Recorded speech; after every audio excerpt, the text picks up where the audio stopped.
स्वागत है दोस्तों आपका मेरे यूट्यूब चैनल पे। तो आज हम लोग देखने वाले हैं expected MCQ for SSC JEN और आरआरबी जेई के किसके लिए लाइम के लिए हम लोग देखने वाले हैं।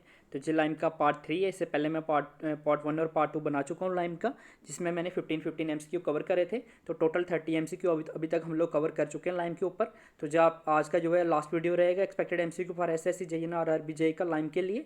तो हम लोग टोटल 45 एमसीक्यू कवर करेंगे मतलब इस सीरीज़ में, ठीक है, जो हम लोगों ने इस सेशन स्टार्ट किया था लाइम का, ठीक है। उसके बाद हम लोग इसके ऊपर देखेंगे कि जो एसएससी जेई में इसके रिलेटेड क्वेश्चन पूछे गए हैं 2012 से लेकर 2019 तक, तो उन सब क्वेश्चंस को हम लोग कवर करेंगे कि लाइम के रिलेटेड कौन कौन से क्वेश्चन पूछेंगे, तो वो सब हम लोग देखेंगे, ठीक है। तो आज की वीडियो को करते हैं शुरू। फर्स्ट ऑप्शन है हमारे पास clay content in moderate hydraulic lime, ठीक है। तो आपको मैं थोड़ा सा मतलब इसका बता देता हूँ कि इससे प्रीव्यू बता देता हूँ कि इससे पहले हम लोगों ने क्या किया था। तो अगर रिकैप दूँ मैं आपको, तो इससे पहले हम लोगों ने जो किया हुआ था, तो उसमें मैंने आपको बताया था कि हाइड्रोलिक लाइम जो होता है वो सब डिवाइडेड होता है कितनी 3 कैटेगरीज में होता है, ठीक है। कौन कौन सी होती है? वो फीबली हाइड्रोलिक होता है, मॉडरेटली हाइड्रोलिक होता है, इमिनेंटली हाइड्रोलिक होता है, ठीक है। तो उसके बाद हम लोगों ने क्ले कंटेंट देखा था फीबली हाइड्रोलिक का कितना होता है, तो वो मैं आपको बताऊंगा नहीं, आप मुझे कमेंट करके बताइए कि कितना होता है। अगर आपने नहीं देखा है तो इससे पहले मेरे पार्ट 2 आप देख लीजिए वीडियो को, और पार्ट 1 भी देख लीजिएगा, क्योंकि सारे जो है एक पार्ट जो है दूसरे पार्ट के साथ इंटरलिंक है। क्योंकि मैंने जितनी भी वीडियोस बना रहा हूँ अब, तो उसमें मैं क्या करता हूँ कि स्टार्टिंग से शुरू करते हैं। जैसे लाइम के बारे में किया तो लाइम के स्टार्ट से शुरू करेंगे, उसके बाद में हम लोग उसका देखेंगे कि मतलब कि कौन कौन से, जैसे क्विक लाइम के वगैरह में हमने देखा कि क्विक लाइम होता है, हाइड्रोलिक लाइम होता है वगैरह, ये सब देखा। उसके बाद फैट लाइम के बारे में हम लोगों ने देखा। तो अब अभी हम लोग हाइड्रोलिक लाइम पे आ गए हैं। तो हाइड्रोलिक लाइम के बाद हम पोर लाइम को देखेंगे, और फंक्शंस वगैरह आज की वीडियो में सब ये हम लोग डिस्कस करेंगे। तो वीडियो एक दूसरे के साथ इंटरलिंक रहता है, क्योंकि इसे बिल्कुल स्टार्ट से शुरू करता हूँ मैं, और फिर हम लोग मतलब स्टेप बाय स्टेप आगे बढ़ते जाते हैं। तो आप उन वीडियो को जरूर देखिएगा। तो अब आते हैं आज की वीडियो के ऊपर, आज के क्वेश्चन के ऊपर। Clay content in moderate hydraulic lime, ठीक है। तो क्ले कंटेंट जो होता है मॉडरेट हाइड्रोलिक लाइम में कितना होता है, ऑप्शन देख लेते हैं। 2 to 4% होता है, 5 to 10% होता है, या 11 to 20% होता है, या 21 to 30% होता है। तो जो हमारे पास मॉडरेट हाइड्रोलिक लाइम होता है, उसमें जो क्ले कंटेंट होता है हमारा वो कितना होता है, 11 to 20% होता है। तो ऑप्शन थर्ड जो है इसका वो करेक्ट हो जाएगा, ठीक है। तो इसकी एक्सप्लेनेशन लिखने की कोई जरूरत नहीं है, क्योंकि सीधा सीधा क्वेश्चन आपको, तो ये आपको पता होना चाहिए। नेक्स्ट क्वेश्चन की तरफ पढ़ते हैं। क्ले कंटेंट इन एमिनेंटली हाइड्रोलिक लाइम के लिए, ठीक है। तो इसके लिए कितना होता है क्ले कंटेंट, ऑप्शंस देख लेते हैं। ऑप्शन से 2 to 4% होता है, या 5 to 10% होता है, या 11 to 20% होता है, या 21 to 30% होता है। तो इसमें कितना होता है, 21 to 30% होता है। तो ऑप्शन 4 जो वो करेक्ट हो जाएगा, ठीक है। और अगर हम लोग हाइड्रोलिक लाइम की बात करें, तो मैंने आपको बताया था कि उसमें जो क्ले कंटेंट होता है कितना होता है, 30% तक क्ले कंटेंट हो सकता है। तो उसी के अकॉर्डिंग इसको सब डिवाइडेड किया गया 3 कैटेगरीज में, ठीक है। तो इन चीज़ों का आपको ध्यान रखना है कि कौन सा क्ले कंटेंट किसके लिए होता है, ठीक है। तो ये आप ध्यान रखिएगा, क्योंकि इसको भी एग्जाम में पूछते हैं। नेक्स्ट क्वेश्चन की तरफ बढ़ते हैं। हाइड्रोलिक लाइम जो होता है resembles naturally cement about dash of clay, ठीक है। तो जो हमारा हाइड्रोलिक लाइम होता है वो रिसेंबल्स करता है नेचुरल सीमेंट को, कितने मतलब कि विद अमाउंट ऑफ कितने क्ले उसका होना चाहिए, ठीक है। तो ऑप्शंस देख लेते हैं, 15%, 20%, 25% या 30%, ठीक है। तो रिसेंबल्स करता है नेचुरल सीमेंट के लिए विद अबाउट आप कितना, 30%। तो अभी हम लोगों ने देखा कि इसमें मैक्सिमम क्ले कंटेंट कितना, 30% आप कर सकते हो। तो 30% हो जाएगा अगर, तो क्या हो जाएगा, हाइड्रोलिक लाइम जो होता है रिसेंबल्स हो जाता है natural cement with about 30% of clay के साथ, ठीक है। तो इस चीज़ का आपको ध्यान रखना है, ठीक है। तो अगर हम लोग क्ले कंटेंट इंक्रीज़ करते हैं, तो ये मुझे आप बताइएगा कि कमेंट्स में बताइए कि क्ले कंटेंट को अगर इंक्रीज़ करते हैं तो क्या होता है। तो इसको मैं बता देता हूँ आपको अभी। तो हाइड्रोलिक प्रॉपर्टी जो होती है वो इंक्रीज़ होती है, और स्लैकिंग जो कैसी होती है, डिफिकल्ट हो जाती है, ठीक है। तो इस चीज़ का आपको ध्यान रखना है। तो ऑप्शन 4 जब करेक्ट हो जाएगा, मैंने आपको बताया कि 30% होता है, अगर 30% होगा तो रिसेंबल्स कर लेगा एज अ नेचुरल सीमेंट। तो रेफरेंस के लिए मैंने बता रखा आपको, क्ले कंटेंट इंक्रीज करेंगे तो हाइड्रोलिक प्रॉपर्टी होती है और इंक्रीज होता है, स्लैकिंग बिकम क्या होता है, डिफिकल्ट हो जाता है, ठीक है। तो स्लैकिंग टाइम कितना होता है इसके लिए, हाइड्रोलिक लाइम के लिए, जो आप मुझे कमेंट में बताइए। उसके बाद है प्योर, आगे आ गया पोर लाइम के बारे में अब हम लोग पढ़ेंगे, ठीक है। पोर लाइम जो होता है आल्सो नोन एज, ठीक है। तो पोर लाइम का दूसरा नाम क्या है, जैसे हम लोगों ने फैट लाइम के लिए देखा था, उसके बाद हाइड्रोलिक लाइम के लिए देखा था। तो आप मुझे कमेंट करके बताइए कि फैट लाइम और हाइड्रोलिक लाइम में क्या कितना देखा था, क्योंकि मैं आपको इसलिए कमेंट करने के लिए बोलता हूँ, अगर आप मतलब कमेंट करोगे ना तो आपको फिर याद रहेगा कि हाँ इसका ये वाला नाम होता है, तो वो चीज़ें आपको ध्यान मतलब याद रहेंगी। तो पोर लाइम के देख लेते हैं ऑप्शंस कौन कौन से हैं। पोर लाइम को इम्प्योर लाइम बोलते हैं, लीन लाइम बोलते हैं, या बोथ 1 एंड 2 बोलते हैं, या ओनली 1 बोलते हैं, ठीक है। तो जो हमारा पोर लाइम होता है उसके दो नाम होते हैं, इम्प्योर लाइम भी बोलते हैं उसको, लीन लाइम भी बोलते हैं। तो इस चीज़ का आपको ध्यान रखना है, बोथ 1 एंड 2 जो है वो करेक्ट हो जाएगा, तो ऑप्शन थर्ड हमारा जो है वो करेक्ट हो जाएगा, ठीक है। तो इसका आपको ध्यान रखना है। तो अगर मैं इसकी बात करूँ प्रोड्यूस कैसे होता है, तो ये प्रोड्यूस होता है रिलेटिवली इम्प्योर लाइमस्टोन से होता है, जो जिसमें हाई परसेंटेज ऑफ इम्प्योरिटीज़ होती हैं, और इसका जो क्ले कंटेंट होता है वो कितना 30% से ज़्यादा होता है, ठीक है। और हाइड्रोलिक लाइम की बात करें तो हाइड्रोलिक लाइम में कितना होता है, अप टू कितने % क्ले कंटेंट होता है, ये भी आप मुझे कमेंट में बताइए, क्योंकि मैंने अभी अभी आपको पहले बताया था।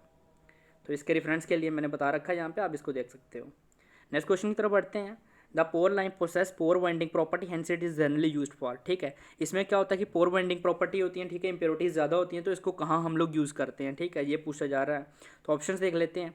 Inferior work like brick wall के लिए, सुपीरियर वर्क के लिए यूज़ किया जाता है, प्लास्टरिंग के लिए यूज़ किया जाता है, या वाइट वॉशिंग के लिए यूज़ किया जाता है, ठीक है। तो इसकी जो वाइंडिंग प्रॉपर्टी होती है अभी मैंने आपको बताया पोर होती हैं, ठीक है। क्यों पोर होती हैं, क्योंकि इसमें इंप्योरिटीज़ ज़्यादा होती हैं और क्ले कंटेंट जो होता है ग्रेटर देन होता है 30% से, ठीक है। तो इसको कहाँ यूज़ किया जाता है, इन्फीरियर वर्क में यूज़ किया जाता है, ठीक है। तो इस चीज़ का आपको ध्यान रखना है। तो ऑप्शन 1 जो है करेक्ट हो जाएगा, ठीक है।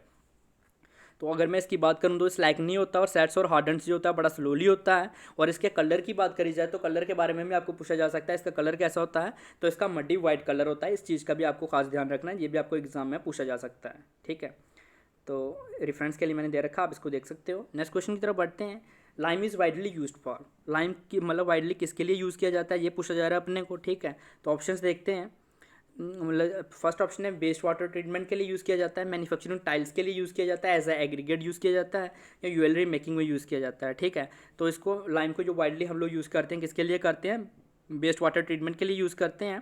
तो इट इज़ यूज प्राइमली किसके लिए, मतलब कागुलेंट होता है फॉर वेस्ट वाटर ट्रीटमेंट के लिए, और कंट्रीब्यूट्स करता है टू द मतलब जो हमारी होती है क्लियरिटी ऑफ द वाटर को, ठीक है। तो इस चीज़ को आपको ध्यान रखना है। रेफरेंस के लिए मैंने आपको बता रखा है, तो आप इसको देख सकते हो। नेक्स्ट क्वेश्चन देखते हैं।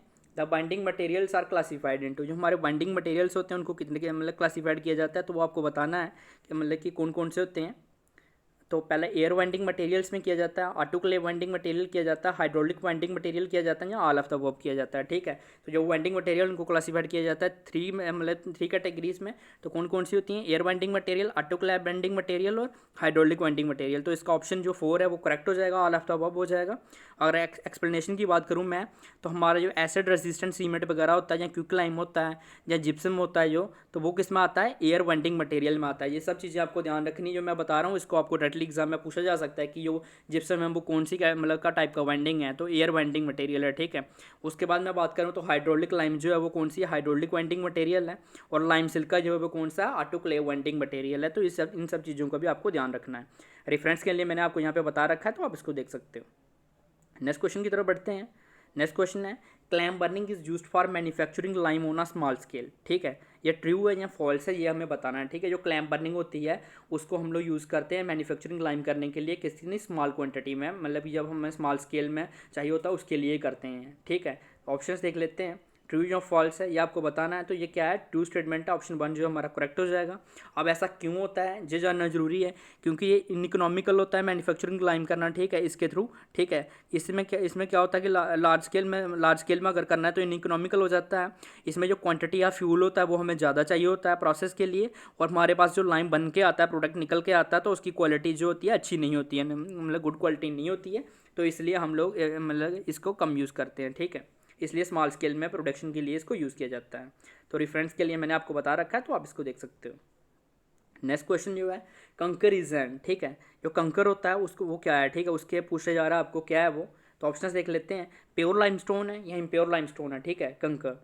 तो कंकर क्या होता है, इम्प्योर लाइमस्टोन होता है, ठीक है। तो इस चीज़ का आपको ध्यान रखना है। ऑप्शन सेकंड जो है करेक्ट हो जाएगा। कंकर जो इम्प्योर लाइमस्टोन होता है ये इसको यूज़ किया जाता है मैन्युफैक्चरिंग, किस में मैन्युफैक्चरिंग ऑफ, जब हमें क्या करना, नेचुरल हाइड्रोलिक लाइन बनाना हो तो उसकी मैन्युफैक्चरिंग में इसको यूज़ किया जाता है, ठीक है। तो इसके लिए मैंने एक्सप्लेनेशन दे रखा है आपको। कंकर इज द इम्प्योर लाइमस्टोन होता है which is used in the manufacturing of natural hydraulic lime. तो इस चीज़ का आपको ध्यान रखेंगे आप लोग। नेक्स्ट क्वेश्चन है कंकर is available in how many form, जो कंकर है वो कितनी फॉर्म में अवेलेबल होता है, ठीक है, जो आपको पूछा जा रहा है। ऑप्शंस देख लेते हैं, 1 फॉर्म, 2 फॉर्म में, या 3 फॉर्म में, या 4 फॉर्म में। तो ऑप्शन सेकंड जो है इसका करेक्ट हो जाएगा। 2 फॉर्म में अवेलेबल होता है। कौन कौन सी होती है अगर आपको कोई पूछता है तो एक होती है नोडलर और एक होती है ब्लॉक फॉर्म। तो इन सब चीज़ों का भी आपको ध्यान रखना है, ठीक है। ऑप्शन सेकंड करेक्ट हो जाएगा। और एक्सप्लेनेशन में मैंने आपको बता रखा है कौन कौन सी होती है, नोडलर होती है और एक ब्लॉक फॉर्म होती है, तो इसका आप ध्यान रखोगे। नेक्स्ट क्वेश्चन देखते हैं, वाइट चाक इज़ जो हमारा वाइट चाक है वो क्या होता है, प्योर लाइमस्टोन होता है या इम्प्योर लाइमस्टोन होता है, ठीक है। ऑप्शंस में आपको दे देता हूँ। तो हमारा जो वाइट चाक होता है वो कौन सा होता है, प्योर लाइमस्टोन होता है। तो ऑप्शन 1 जो करेक्ट हो जाएगा। ये क्या है, major source of obtaining lime के होते हैं, किसमें, lime is limestone obtaining from nature, ठीक है। तो अगर आपको पूछा जाए कि कौन कौन से सोर्सेज हैं ऑब्टेनिंग मतलब लाइम को ऑब्टेन करने के लिए, तो कौन से हैं लाइमस्टोन को, तो ऑब्टेनिंग फ्रॉम नेचर के लिए, ठीक है, जो मतलब ऑब्टेन होते हैं अपने को कहाँ से, ऑब्टेनिंग फ्रॉम नेचर। तो इसका भी आपको ध्यान रखना है। तो एक्सप्लेनेशन मैंने लिखा ना, major source of obtaining lime is limestone, ठीक है। लाइमस्टोन होते हैं, वाइट चाक हो गया अपना। तो इस सब चीज़ों का आपको ध्यान रखना है। वाइट चाक कौन सा होता है, प्योर लाइमस्टोन होता है। और दूसरा कौन सा होता है अपना कंकर, अभी हम लोगों ने देखा था कंकर कौन सा होता है, इम्प्योर लाइमस्टोन होता है, ठीक है। तो इस चीज़ का आप ध्यान रखोगे। नेक्स्ट क्वेश्चन की तरफ बढ़ते हैं। Lime is use in manufacturing of glass for reducing, lime को हम लोग यूज़ करते हैं इन द मैन्युफैक्चरिंग ऑफ ग्लास की मैन्युफैक्चरिंग में किस चीज़ को रिड्यूस करने के लिए, ठीक है। तो ऑप्शन देख लेते हैं, प्लास्टिसिटी को रिड्यूस करने के लिए, हाइड्रोलिकसिटी को रिड्यूस करने के लिए, इंटेंसिटी को रिड्यूस करने के लिए, या टेम्परेचर को रिड्यूस करने के लिए। तो जो हम लोग ग्लास को मतलब कि लाइम को यूज़ करते हैं मैन्युफैक्चरिंग ऑफ ग्लास में, तो उसको किसको रिड्यूस करने के लिए यूज़ किया जाता है, टेम्परेचर को। तो ऑप्शन 4 जो है हमारा करेक्ट हो जाएगा, ठीक है। तो नेक्स्ट क्वेश्चन की तरफ बढ़ते हैं।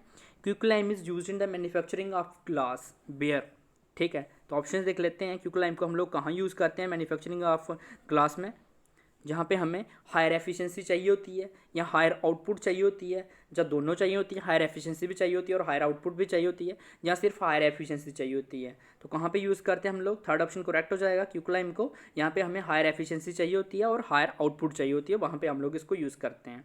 तो ऑप्शन थर्ड हमारा जो है करेक्ट हो जाएगा। नेक्स्ट क्वेश्चन की तरफ बढ़ते हैं। Lime is used for stabilization of, lime को किस चीज़ की स्टेबलाइजेशन करने के लिए यूज़ किया जाता है। तो ऑप्शन देख लेते हैं, साइल की स्टेबलाइजेशन के लिए, रॉक की स्टेबलाइजेशन के लिए, माउंटेन्स की स्टेबलाइजेशन के लिए, या इनमें से किसी की स्टेबलाइजेशन करने के लिए नहीं। तो हमारा जो लाइम होता है उसको हम लोग यूज़ करते हैं स्टेबलाइजेशन करने के लिए, किसकी, सॉइल की। तो इसका भी आपको ध्यान रखना है। इनकी एक्सप्लेनेशन देने की जरूरत नहीं है क्योंकि ये बिल्कुल सीधे सीधे क्वेश्चन है, आपको डायरेक्टली पता होने चाहिए। तो जिन क्वेश्चन की एक्सप्लेनेशन की ज़रूरत थी उनको मैंने आपके साथ डिस्कस करा हुआ है ऑलरेडी। तो लास्ट क्वेश्चन देखते हैं, the quantity of water to be added for hydrating 100 kg of lime, ठीक है। अगर अपने को 100 kg ऑफ लाइम को हाइड्रेटेड करना है तो कितनी क्वांटिटी में वाटर चाहिए अपने को, ठीक है, ये पूछा जा रहा है। ऑप्शन देख लेते हैं, 10 लीटर चाहिए, 20 लीटर चाहिए, 15 लीटर चाहिए, या 32 लीटर चाहिए।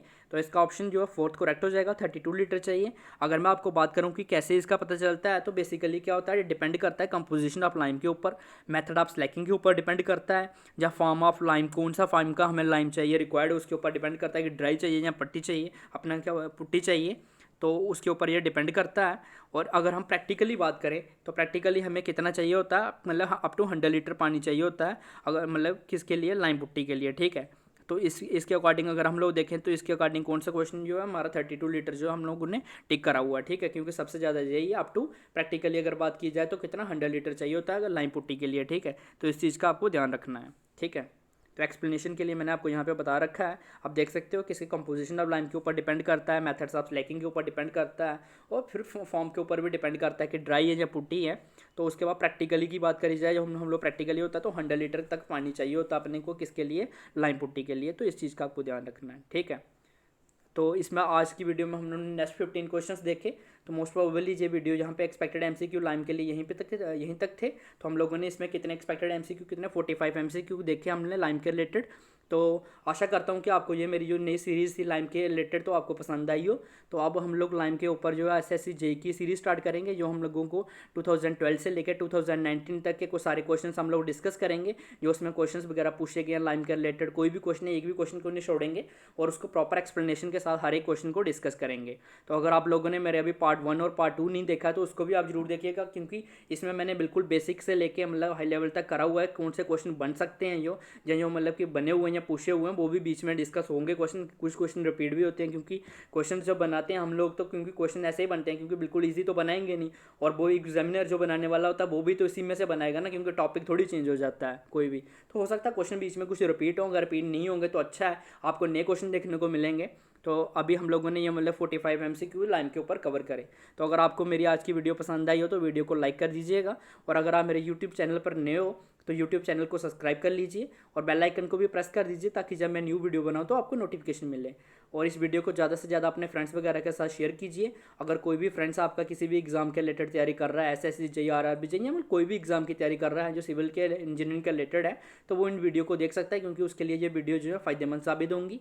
उसको मतलब लेवल वगैरह पता चलेगा कि किस तरीके का लेवल है, और जो क्वेश्चन हम लोग पूछते जा रहे हैं उसका भी बारे में पता चलेगा कि SSC JEE में 2012 से लेकर 2019 तक जो क्वेश्चन पूछे जाते हैं, जो हम उसकी सीरीज़ देखते हैं, तो उसको पता चलेगा कि किस तरीके से क्वेश्चन आते हैं और लेवल कैसे बढ़ता जा रहा है। और एक्सपेक्टेड MCQ की सीरीज़ तो हमारी ऑलरेडी चलती है, जिसमें हम लोगों को आप मतलब कि क्वेश्चन हम लोग देखते हैं, डिफरेंट क्वेश्चन देखते हैं टॉपिक के ऊपर, तो उसको भी डिस्कस करते हैं हम लोग यहाँ पे। तो इससे कुछ ना कुछ उनको फ़ायदा मिलेगा।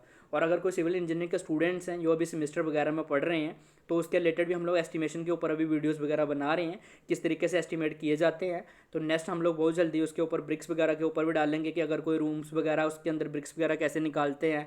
उसके बाद में अगर 1 मीटर क्यूब के लिए जैसे आपको बोलते हैं कि ब्रिक्स 500 आपको बोला जाता है, तो उसको भी देखेंगे कैसे निकालते हैं। उसके बाद मोटार फैक्टर जो होते हैं, अगर हमें वेट मोटार से ड्राई मोटार में कन्वर्ट करना है तो 0.33 लेते हैं, तो वो क्यों लेते हैं उसको भी हम लोग उसके ऊपर भी वीडियोस वगैरह बनाएंगे। उसके बाद जो प्लास्टरिंग वर्क करते हैं हम उसके ऊपर वीडियोस वगैरह बनाएंगे। मोटार जो हम लोग डालते हैं, जैसे आप ब्रिक्स बनाते हो, वॉल बनाते हो, तो उसके बीच में मोटार डालते हो, तो उसकी क्वांटिटी कैसे फाइन की जाती है सीमेंट सैंड की, उसके ऊपर वीडियोस वगैरह भी आएंगी मेरी अपकमिंग जो वीडियोस हैं। तो उसके ऊपर हमारा कंटेंट रेडी है, बहुत जल्दी उसके ऊपर भी वीडियोस आपको मिलेंगी। और मिक्स प्रोपोर्शन वगैरह के ऊपर सबके ऊपर हम लोग कवर करेंगे उसको, मतलब उस वीडियोज़ को भी आप जरूर देखिए, बहुत जल्दी वो अपलोड हो जाएंगी। तो आज की वीडियो देखने के लिए धन्यवाद। Thank you.